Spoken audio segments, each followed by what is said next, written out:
convocatoria que hice el domingo. Pues llevamos un año reuniéndonos una serie de personas unidos por dos preocupaciones, una nuestra fe y otra las víctimas de la crisis. Nos ha convocado la Hermandad Obrera de Acción Católica de Valladolid y el Secretariado Diocesano de Pastoral Obrera.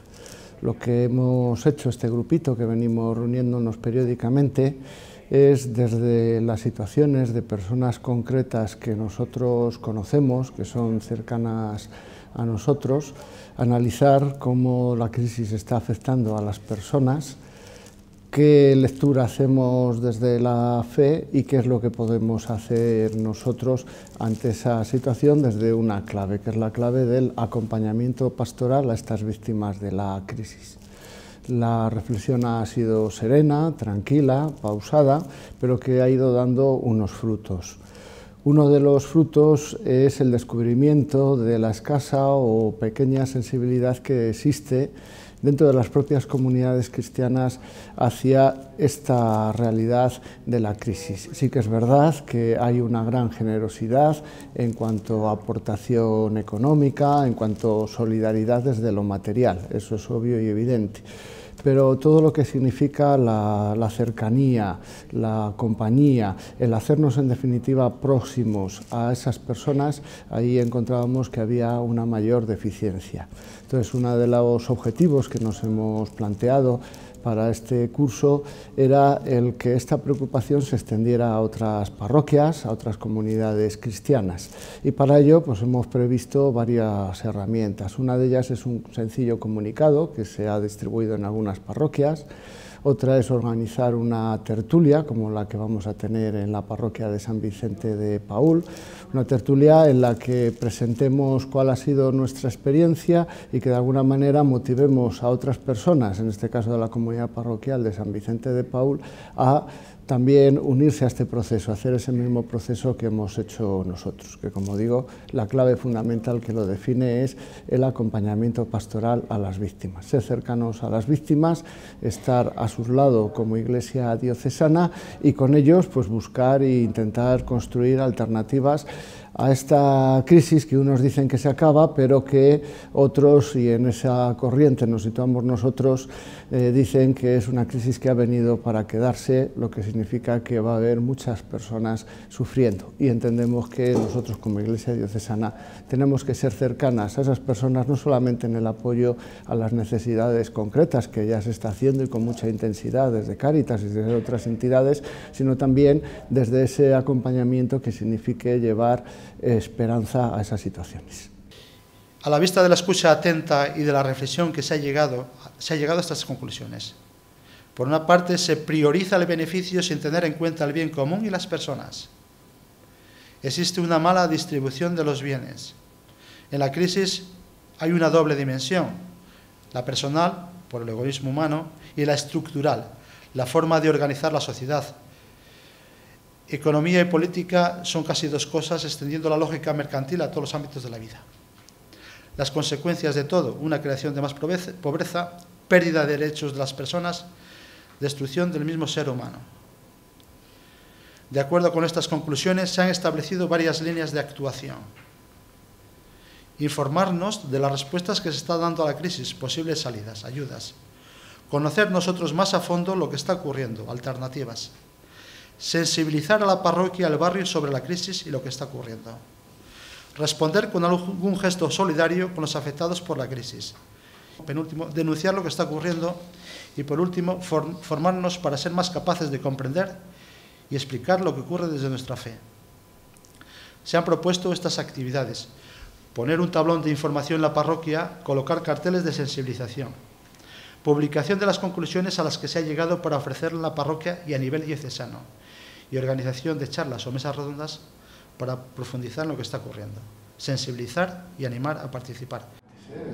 La conciencia que hay del sufrimiento de la gente y el aportar para poder paliar ese sufrimiento. Nosotros hemos detectado que de alguna manera no hay ningún colectivo que especialmente esté afectado, sino que de una u otra forma al final se ven afectados todos los colectivos. Especialmente hemos visto preocupante dos realidades. Una, la realidad de los jóvenes.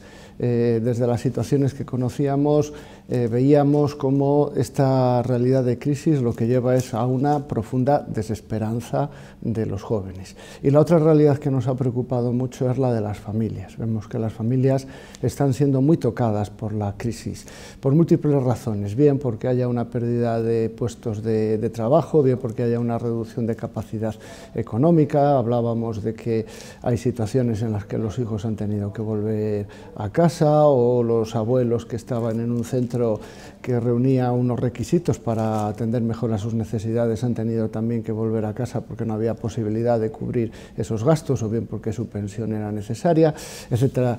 Distintos hechos concretos, desde rostros concretos, que nos llevan a descubrir esa crisis que está afectando especialmente a las familias y más a las familias obreras.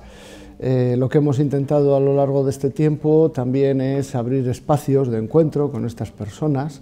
Tuvimos un espacio de encuentro con parados en movimiento, más que con la organización, con parados que están sufriendo y nos estuvieron contando su experiencia. Personas vinculadas a estos desahucios también nos contaron qué es lo que supone la pérdida de vivienda para las familias y para las personas.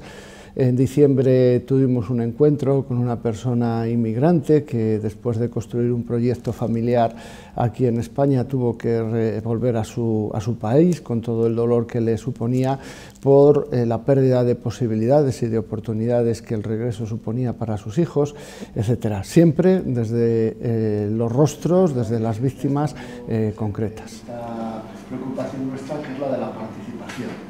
Aquí no hay nadie que sepa más que nadie, sino que como todos tenemos... Las perspectivas, al menos en el futuro inmediato, no son nada halagüeñas. Eso no significa que nosotros no tengamos que verlo desde la fe con esperanza, con ilusión y con ganas de afrontar esta situación. Una situación que se va a caracterizar por la precariedad. Va a haber muchas personas que van a estar ya instaladas de forma permanente en la precariedad.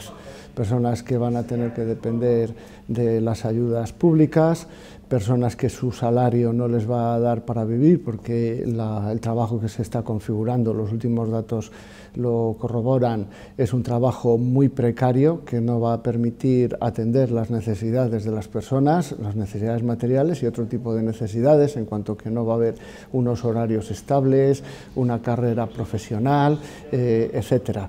Buena parte de las bolsas de pobreza que se han generado con la crisis se van a mantener, porque estamos hablando de personas que ya no van a poder trabajar, mayores de 45 años. Lo que va a ocurrir con los jóvenes pues tampoco está muy claro. Vamos viendo pues todo este fenómeno de la salida, en el caso de nuestra ciudad ya no solo la salida al extranjero, sino la salida a otras ciudades en búsqueda de oportunidades, otras ciudades un poquito más grandes. Con lo que, como digo, el panorama bueno, pues no es muy halagüeño. Eso lo único que quiere decir es que requiere bueno, pues que, cargados de esa esperanza, vayamos creando alternativas y uniéndonos a las alternativas que ya se van generando, plantando en medio de esta situación la buena noticia del Evangelio de Jesús. 2 horas diarias. Con anterioridad trabajaba en las labores domésticas de lunes a viernes 4 horas por día y 375